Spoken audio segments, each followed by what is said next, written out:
عاجل.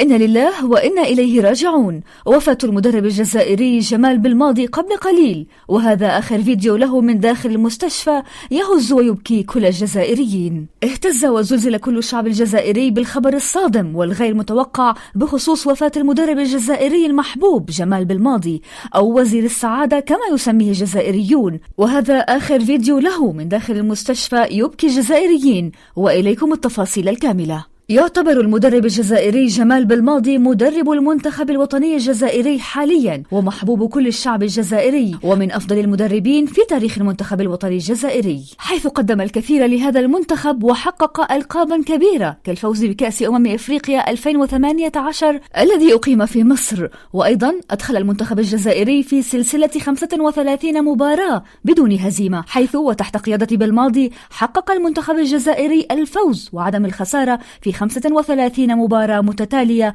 خاضها المنتخب الجزائري، وهذا ما جعله محبوب الشعب الجزائري. وتفاجأ وزلزل كل الجزائريين قبل قليل بالأخبار المتداولة والمنتشرة في مواقع التواصل الاجتماعي بخصوص وفاة المدرب الجزائري جمال بالماضي بعد تعرضه لحادثة مرور خطيرة أودت بحياته، حيث نشرت العديد من الصفحات على مواقع التواصل الاجتماعي أخبارا تقول أن المدرب الجزائري جمال بالماضي تعرض لحادثة سير خطيرة في أحد شوارع الجزائر العاصمة، وتم نقله على الفور إلى المستشفى إلى قسم المستعجلات، لكنه فارق الحياة بعد وصوله للمستشفى. في حين قالت بعض المصادر الإعلامية الأخرى أن هذه الأخبار المتداولة بخصوص وفاة بالماضي هي أخبار كاذبة ولا يوجد دليل على مصداقيتها، وأن جمال بالماضي لم يتعرض لأي حادث وهو على قيد الحياة وبصحة جيدة، والله أعلم.